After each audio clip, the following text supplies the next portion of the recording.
चला विद्यार्थी मित्र हो, आपण शिकत आहोत वर्ग 10वीचा पार्ट सायन्सचा पार्ट फर्स्ट आणि त्यामध्ये चॅप्टर फर्स्ट ग्रॅव्हिटेशन. आणि आपण बघणार आहोत earth gravitational force. What is mean by earth gravitational force? See here, earth means you know earth and gravitational force means the force of attraction, the properties of the earth to attract each and everything of the universe. उसके बारे में हम देखने वाले हैं, पढ़ने वाले हैं. तो देखिए, चलिए हम देखेंगे. The velocity of stone thrown vertically upward remain constant or will it change with time? This is question. क्या पूछा है क्वेश्चन में? उन्होंने पूछा है, देखिए, with the velocity of stone thrown vertically upward remain constant और will it change with time. जो हमने ये जो पत्थर फेंका है, सपोज हमने ये पत्थर फेंका है, ये ऊपर में जा रहा है, तो ये जो स्पीड है, वेलोसिटी है, तो ये जो पत्थर की जो स्पीड है वो चेंज हो रही क्या? नहीं होती.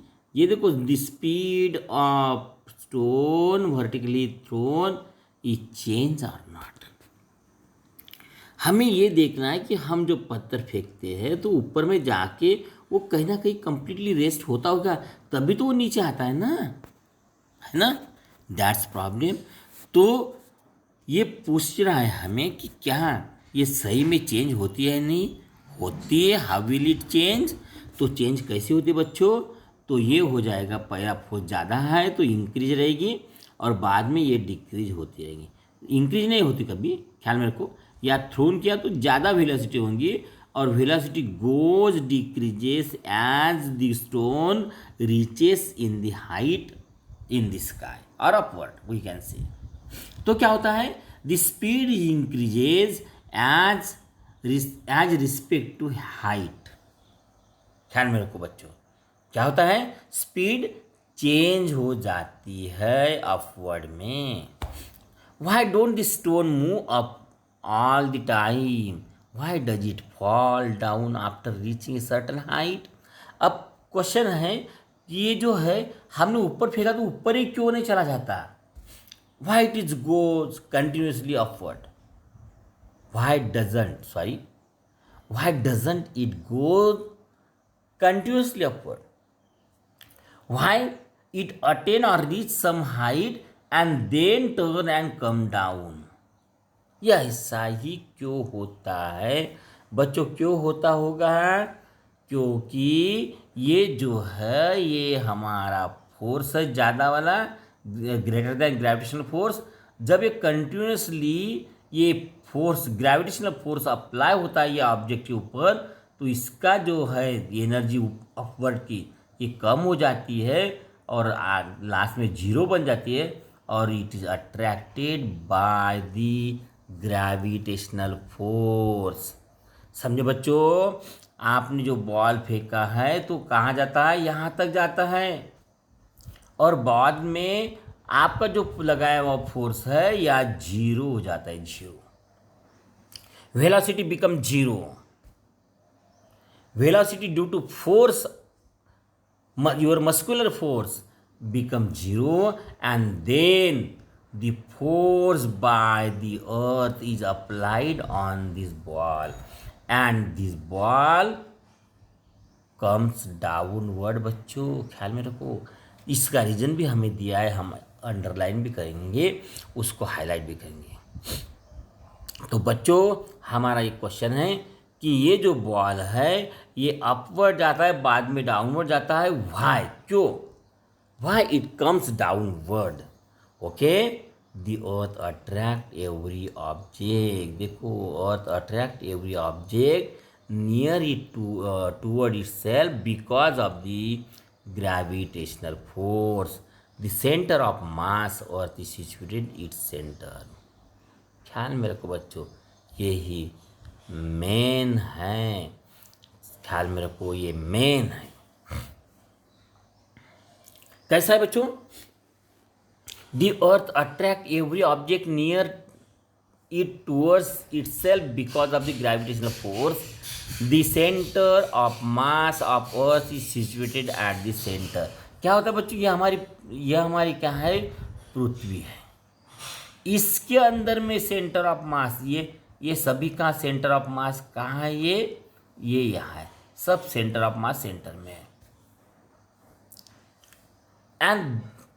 एंड द ग्रेविटेशनल फोर्स, जो हमारे बॉल ऊपर गया था उसके ऊपर क्या है? ये अर्थ क्या लगाती? खींचने का फोर्स लगाती है, ग्रेविटेशनल फोर्स लगाती है।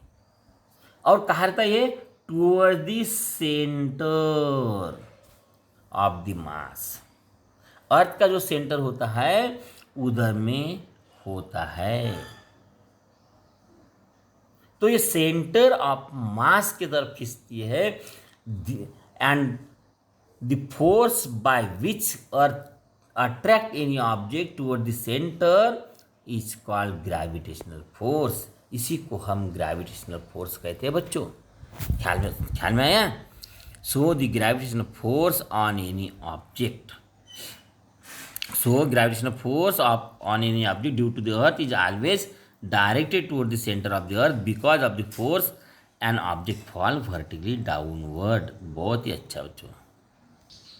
तो बच्चों यह है क्या है? So the gravitation force on any object due to the earth is always directed toward the centre of earth. Because of this force object falls vertically downward on the अर्थ।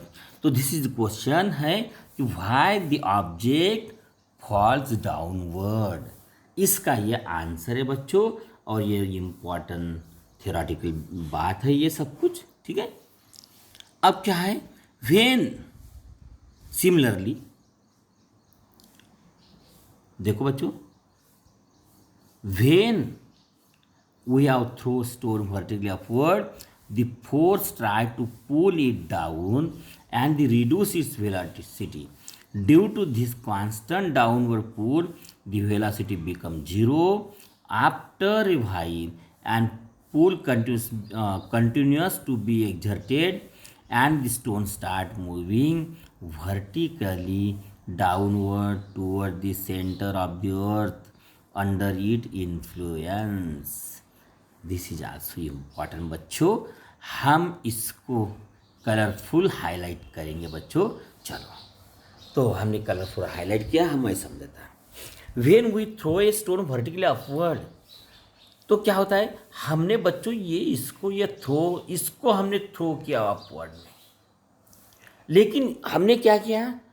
इसको कैसा भेजा? वीते फोर्स भेजा, वीते फोर्स, बराबर है। अब this force जो है greater than the gravitational force, but still क्या करता है? ये खींच के ही रखता है। खींचने का ट्राई, नीचे में खींचने का ट्राई करता है बच्चों। ये जो फोर्स है ग्रेविटेशनल फोर्स, ये क्या है? नीचे खींचने का ट्राई करता है ये बॉल को बच्चों। But due to this greater force, muscular force कहेंगे हम बच्चों, तो ये ग्रेटर फोर्स होने के कारण ये आगे भागता है। तो क्या हो जाता है? ये हमेशा माइनस होता है। ये अपवर्ड फोर्स क्या है? माइनस हो जाता है, कम हो जाता है, क्योंकि ये अर्थ का पुलिंग फोर्स वहाँ काम कर देता है। तो बच्चों क्या हो रहा है? हमारा जो ये फोर्स है, हमने जो फेंका इसको क्या करता है? ये बॉल को हर जगह में उसको नीचे में खींचता है, और खींचने के कारण ये जो हमारा फोर्स से भेजा हुआ बॉल, उसकी वेलोसिटी डिक्रीज होते जा रही है। वेलोसिटी क्या होती है? डिक्रीज होती है। वेलोसिटी क्या होती है? डिक्रीज होती है। और ये यहाँ तक जाने के बाद में जीरो बन जाती है, जीरो एट द टॉप। बाद में हमारा मस्कुलर फोर्स खत्म हो जाता है। फिर कौन सा फोर्स चालू होता है? Gravitational force. और due to the gravitational force ये बॉल नीचे आने लगता है, टूवर्ड द ग्राउंड। कहाँ आने लगता है बच्चों? टूवर्ड द ग्राउंड आने लगता है। क्यों आने लगता है ये? Due to the gravitational force, due to the pulling of the gravitational force. अब बताओ बच्चों, इधर में क्या है, ये जस्ट स्पीड कम हुई तो इधर में क्या होता है, कम फोर्स लगेगा, इधर में ज़्यादा लगेगा, इधर में ज़्यादा लगेगा, और इसीलिए ग्रेविटेशन फोर्स ज़्यादा लगेगा इधर में, यानी increase with the decreasing height. Increase with the decreasing height, मैंने क्या बोला है, ये जो ग्रेविटेशनल फोर्स है ये जैसी जैसी हाइट कम हो जाएगी वैसा वैसा फोर्स ज़्यादा बढ़ेगा। अब ज़्यादा पुलिंग फोर्स बढ़ेगा तो इसकी वेलोसिटी भी इंक्रीज हो जाएगी। ये देखो, ये कैसी है वेलोसिटी, डिक्रीज है, इधर में वेलोसिटी कैसी है, इंक्रीज है। ख्याल में रखो, जब वेलोसिटी इधर में क्या है, कम होती है, ख्याल में रखो, क्योंकि फोर्स कम हो जाता है, इधर में फोर्स बढ़ता है, अर्थ के पास बहुत बड़ा फोर्स होने के कारण ये फोर्स बढ़ता है तो वेलोसिटी इंक्रीज हो जाती है बच्चों। इस तरह से ये बॉल सेंटर ऑफ द अर्थ की तरफ खींचा जाता है। अब देखो, हम एग्जाम्पल देखेंगे सवाल के। Calculate the gravitational force due to the earth on Mahendra in the earlier example. अब हम बात करेंगे महिंद्रा की बात करेंगे, महिंद्रा की बात करेंगे।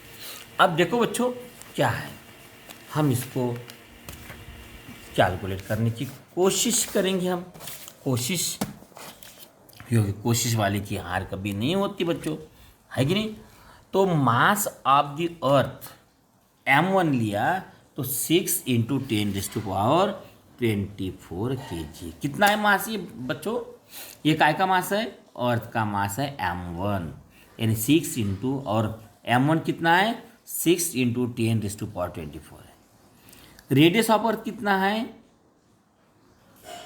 r = 6.4 × 10⁻6 है, और महेंद्र का मास कहाँ है, 75 kg है, और ग्रेविटी कितनी है, 6.67 × 10⁻⁻7। भैया ये सब नंबर कहाँ से लिए हमने, ये नंबर हमने प्रीवियस इससे लिए है, प्रीवियस एग्जाम्पल से लिए, और हमने प्रीवियस एग्जाम्पल में हमने ये सब कुछ देखा था। ये देखो बच्चों, महिंद्रा का मास कितना था, 75 kg, विराट का मास 80 है ना, और जी ग्रेविटी भी याद दी है ना बच्चों। तो फोर्स इक्वल टू क्या था, फोर्स इक्वल टू जी, जो कांस्टेंट है वो हमें दिया है इधर में, m1 × m2, मतलब प्रोडक्ट ऑफ मासेस, और ये r रेडियस है, ठीक है। तो यही बात हमें यहाँ दी है, या बच्चों ख्याल में रखो, यही बात है, देखो, है ना। अब ये फार्मूले में हमें ये डालना है, ठीक है, हमें डालना है, क्या है, F = ये ग्रेविटी कांस्टेंट, m1 m2 और r यानी रेडियस। तो ये बच्चों हमने वैल्यू पुटअप किया है, और इसका यदि हमने कैलकुलेशन किया है तो इतना आता है। अब ये आता कैसा है बच्चों, दैट्स ए डिफ़िकल्ट बात है आपके लिए, बहुत बड़ी बात है, बहुत बड़ी मेहनत की बात है बच्चों, और इसीलिए मैं बताना चाहता हूँ, सिंप्लीफाई करने की कोशिश करता हूँ बच्चों। इसको ख्याल में रखो, मैं सिंप्लीफाई करके देता हूँ बच्चों, ठीक है। तो इसके लिए मुझे थोड़ा वीडियो वॉच करके हमें ये करना होगा।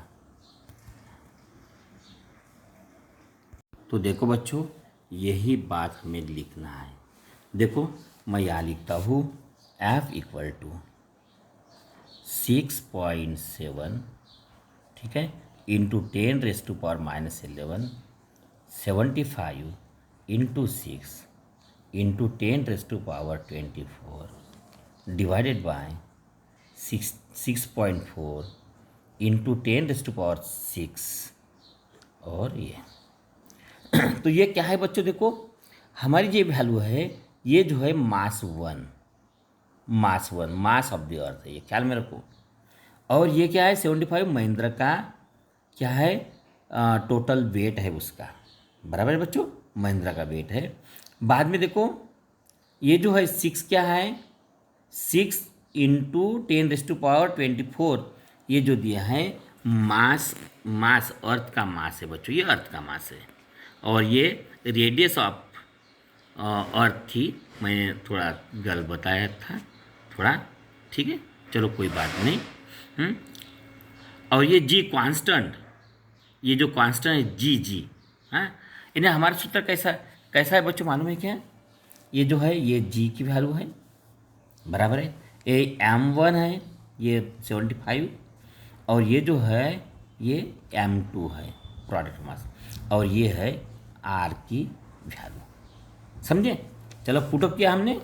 चलो बच्चों हम छुड़ाएंगे इसको, हम ये ऐसा लिख सकते हैं 6.67 इंटू 75 इंटू 6, और क्या करेंगे बच्चों 10⁻24 ये है, और ये माइनस वाले इधर में लिखेंगे, हम नीचे में लिखेंगे 6 पॉइंट,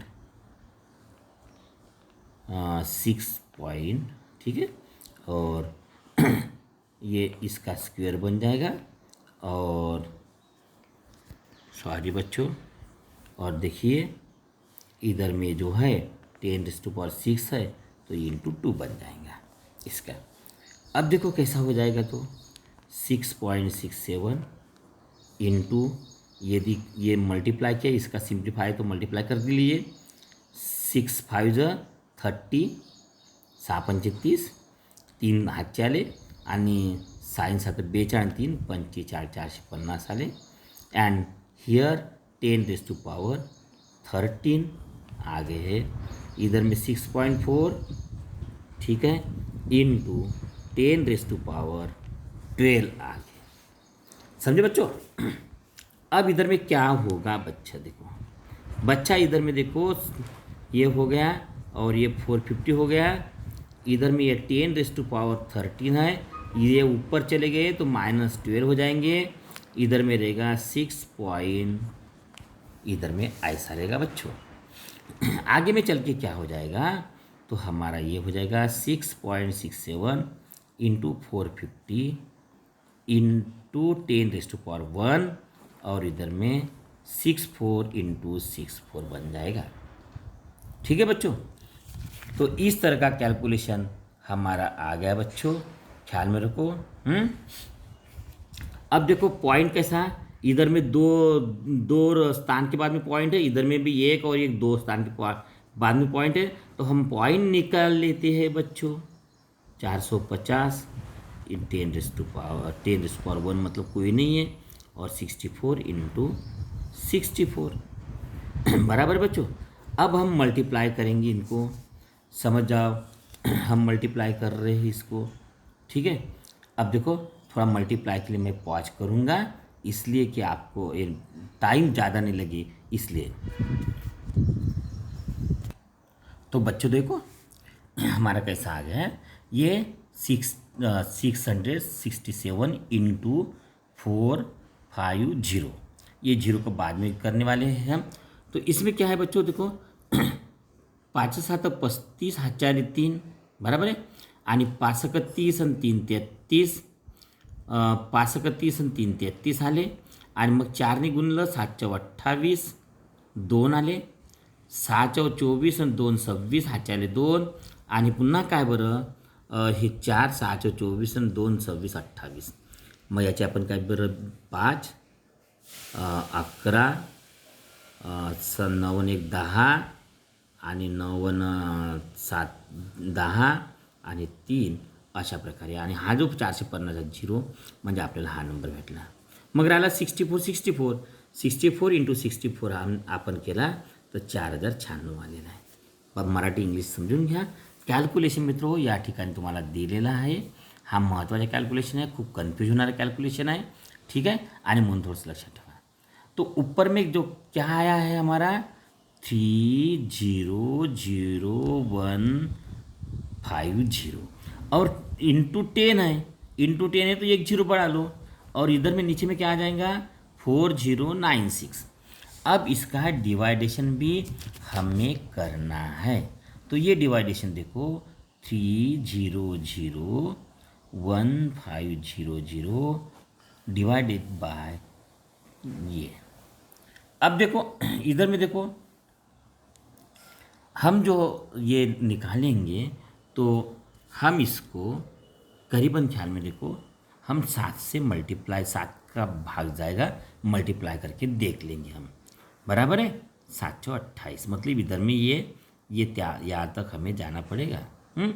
तो साइन 7 42, 2 हातचाली 4, 9 7 63, 4 67, हातचाली 6 बराबर आहे, आणि 6 0 0 म्हणजे 6 आले, आणि 7 चौ 28 बराबर है 7 चौ 28। इस तरह से हमारी ये आएगा कैलकुलेशन। अब माइनस करेंगे, 5 में से 2 गए 3, 11 में से 7 गए 11 में से 7 गए 4, वापस 10 में से ये गए तो 3 बचे, ये 10 में से 9 गए तो 1 बचा, और ये 0, 13 43, ये हमारा आंसर ये आ गया है। बाद में करीबन हम 30 इधर में देखो, बाद में हम 3 का भाग देखेंगे, ये 0 इधर में दे डालेंगे और 3 का भाग देंगे। साइन 3 18, हाथ एक मराठी बच्चों, मराठी मैं पढ़ा हूँ इसलिए मराठी मुंह में आता है। चलो तो साइन 3 18, 8 हात 1, 9 3 27 1 28, हातचे आले 2 मुलांनो, ठीक आहे।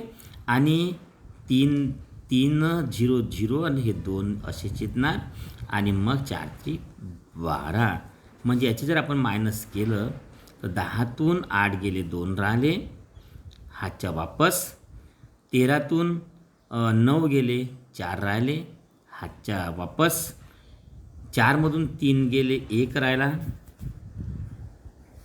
4मधून 3 गेले 1 राहिला, बरोबर आहे।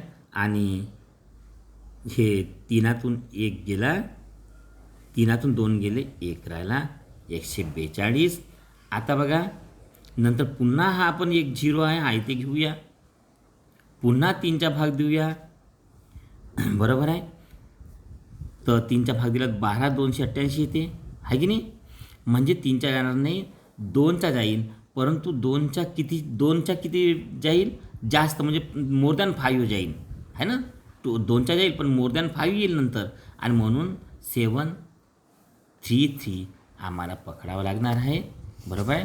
तर बच्चो हा बघून घ्या थोडंसं कॅल्क्युलेशन, म्हणजेच याचे उत्तर काय राहणार 733 न्यूटन हे उत्तर निघालेलं आहे। म्हणून बघा, परत बघा हे सगळं वन व्ह्यूमध्ये, परत बघा हे या प्रकारे मी कॅल्क्युलेशन केलेलं आहे बच्चो। तर अशा प्रकारे अपन केला, इस तरह से हमारा कैलकुलेशन ये हो गया है। चलो बच्चों आगे चलेंगे, हम आगे का पोर्शन देखेंगे। हमने बच्चों जो देखा है ये इसका कैलकुलेशन देखा है, क्योंकि हमारे उसके बगैर कोई चारा नहीं था, और इसीलिए हमने इसका कैलकुलेशन हमने अपनी कॉपी पे देखा है वाया कैमरा से। चलो बच्चों यही बात, starting from the rest, what will Mahindra's velocity after 1 second if the falling down due to the gravitational force on the earth. Suppose Mahindra जो है यहाँ से, समझ जाओ महिंद्रा यहाँ से फॉल हुआ है, कहाँ, अर्थ की तरफ। हमारा जैसा बॉल है वैसा महिंद्रा को हम फेंकेंगे नहीं, जरूर नहीं फेंकेंगे, लेकिन सपोज ये फॉल हुआ है आपके अर्थ के सेंटर की तरफ। ये तो 0 थी ना, यहाँ तो 0 वेलोसिटी थी।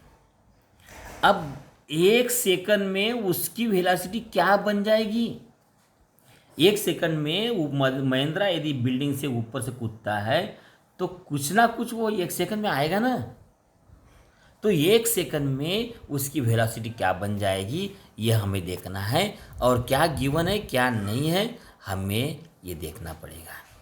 तो बच्चों यू मस होती है इनिशियल वेलोसिटी उसकी, ये फार्मूला में लगता है बच्चों, और इसीलिए हमें ज़रूरी है। जो फोर्स तो हमने निकाल लिया है 733 न्यूटन्स, बराबर है।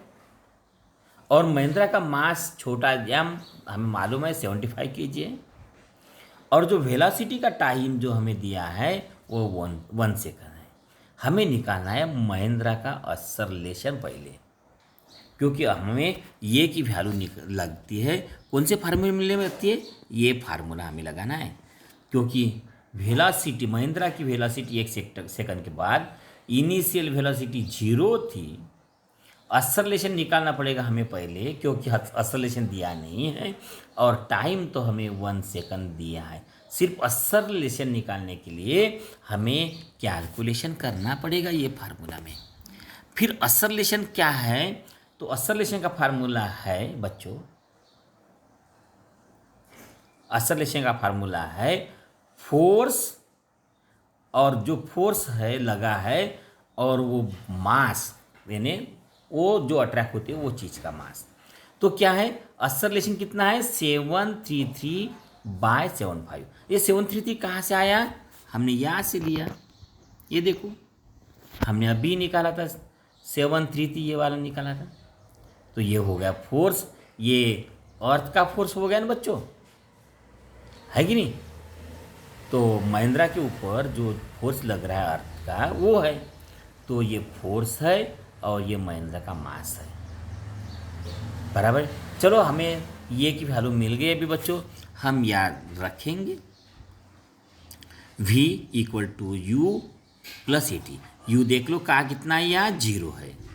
4733 दिया है, मास 75 kg है और टाइम 1 सेकंड है। चलो बच्चों ये सब बातें हम ये फार्मूला में डाल देंगे। देखो महिंद्रा की वेलोसिटी ये V निकालना है, ये U की वैल्यू 0 है बच्चों।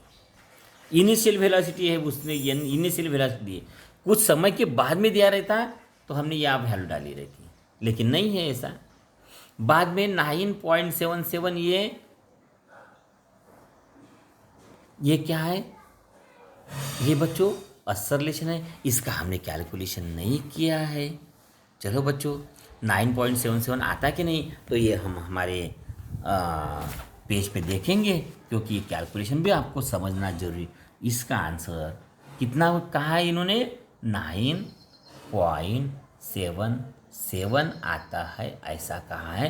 तो हम देखते हैं 9.77 आता है क्या नहीं आता, हम देखेंगे हमारे किताब के ऊपर।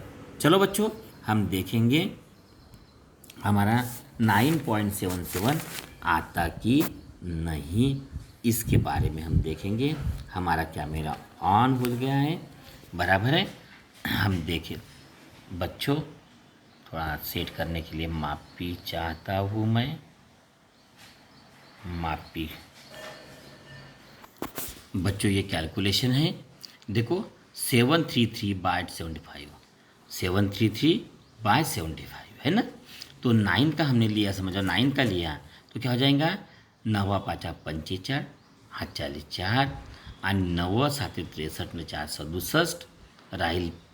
याच्यातून मायनस केले तर 3मधून 5 जात नाही म्हणून 13तून 5 गेले 8 राहिले, हातच्या वापस 13तून 8 गेले 5 राहिले, हातच्या वापस 7तून 7 गेले 0 राहिले।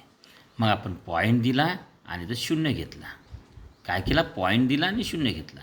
मग काय बरं आपण 7 ने गुणलं, 7 5 35, हातच्या आले 3, 7 7 7 7 49, 7 7 49 न 3 52, मायनस केलं बघा, इथून 10तून 5 गेले 5 राहिले बच्चो।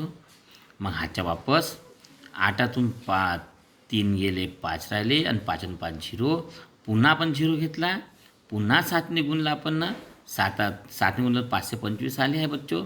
आणि अशा तऱ्हेनं 9.77 याचा आन्सर निघालेला आहे, तुम्हाला कळलं असेल आहे की नाही। किती निघालं 9.77। तर मित्र हो अशा प्रकारे आपलं 9.77 आपला आन्सर निघलेला आहे। यानंतर आपण नंतरचा भाग पाहणार आहोत। अच्छा प्रकार इस तरह से हमें 9.77 निकला है वेलोसिटी बच्चों।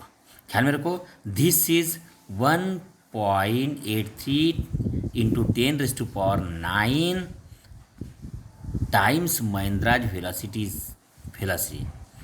And in example 2 on page number 6। चलो बच्चों, तो ये हो गया हमारा वेलोसिटी, महिंद्रा की वेलोसिटी हो गई है हमारी, बराबर है। तो according to Newton's law of gravitation every object attract every each other. तो बच्चों जो प्रिंसिपल है हमारा न्यूटन्स लॉ है, तो क्या है कि यूनिवर्स का कोई भी ऑब्जेक्ट हो एक मेक की तरफ अट्रैक्ट करता है एक मेक की तरफ, और इस तरह से ये यूनिवर्स हमारा चलता है बाय ग्रेविटेशनल फोर्स से। चलो, थस हमें क्या कहा है, thus if the earth attract an apple towards itself, the apple also attract the earth toward itself with the same force. Why then does the apple fall towards the earth but the earth does not move towards the apple? Question है बच्चों, बहुत ही question है, सही question है। हमने कहा है ये विराट है और ये अपना ये है महिंद्रा है, ये दो आदमी हैं। तो ये यदि ये इसको अट्रैक्ट करता है, ये यदि इसको अट्रैक्ट करता है, तो ये दोनों क्यों नहीं अट्रैक्ट हो जाते हैं? जैसे हमारी एप्पल की बात है, हमारी अर्थ यहाँ है, एप्पल यहाँ है छोटा, है ना, ये एप्पल भी अर्थ को अट्रैक्ट करता है, अर्थ भी एप्पल को अट्रैक्ट करती है। तो ये एप्पल अर्थ को क्यों नहीं खींचता अपने पास में, एप्पल ही क्यों अर्थ के पास में आ जाती है, एप्पल ही क्यों आती है, ये हमें देखना है बच्चों कि एप्पल ही अर्थ के पास में, अर्थ की तरफ क्यों आती है। हाँ, ये हमें देखना है। तो देखो बच्चों, the gravitational force due to the earth also attract on the moon because it is revolve around the earth. Similarly situation exist for the artificial satellite orbiting the earth. The moon and artificial satellite orbit the earth and the earth attract them toward itself, but unlike the falling apple they do not fall on the earth. Why? ये भी question उन्होंने पूछा है बच्चों।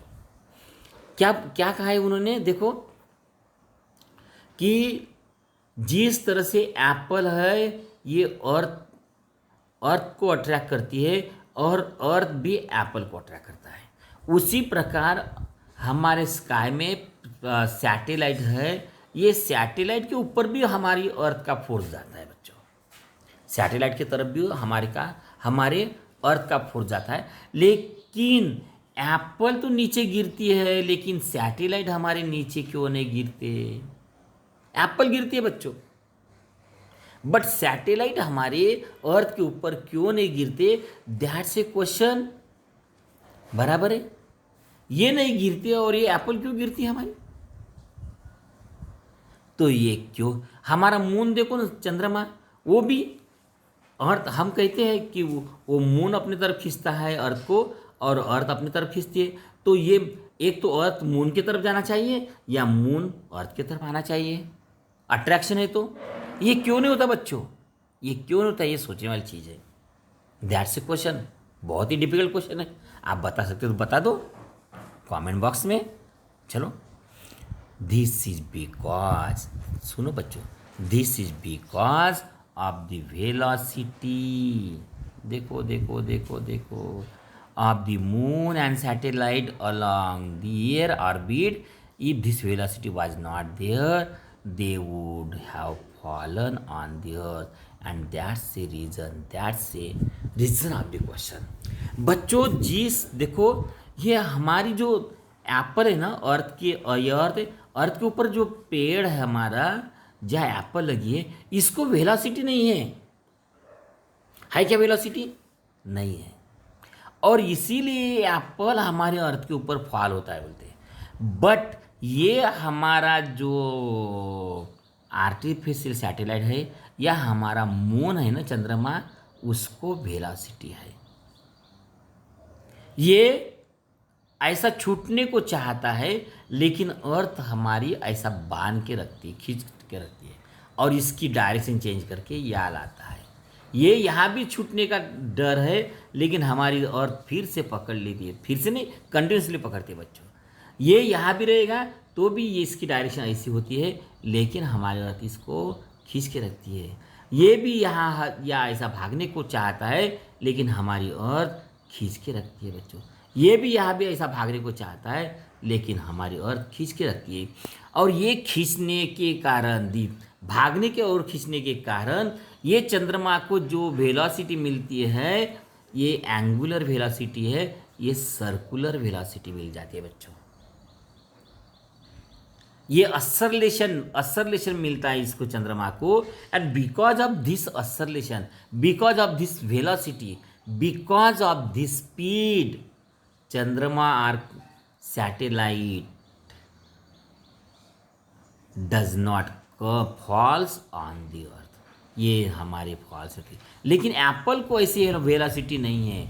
देर is no velocity to the apple and that's why apple falls on the towards the centre of the earth. बच्चों समझे, apple को ऐसी वेलोसिटी है क्या? नहीं। And that's why it falls on the centre of the earth, but this satellite और moon और sun और अदर थिंग्स क्या है? Do not falls on the centre of the earth because of the such velocity. हमने सन को पकड़ा था, लेकिन सन की इसमें ऑर्बिट में हमारी अर्थ घूमती है। सन को छोड़ दो, मून सैटेलाइट को पकड़ लो बच्चों। तो इस तरह से हमारा ये चैप्टर, हमारा चैप्टर नहीं, हमारा वीडियो ये ख़त्म होता है बच्चों। चलो बच्चों, नहीं समझा होगा तो ज़रूर कमेंट बॉक्स में लिखो। और हाँ बच्चों, आप कमेंट बॉक्स में जब तक कमेंट नहीं डालोगे तब तक मुझे पता नहीं रहेगा कि हमारा ये वीडियो समझ रहा है या नहीं समझ रहा है। तो बच्चों बाय, आशा करता हूँ आपको समझ गया होगा, और आशा करता हूँ कि आप हमारी वीडियो को थोड़ा लाइक, डिसलाइक और कमेंट देंगे, इसलिए क्योंकि मुझे मालूम होना चाहिए। चलो बच्चों बाय, मिलेंगे अगले वीडियो में अगली बार।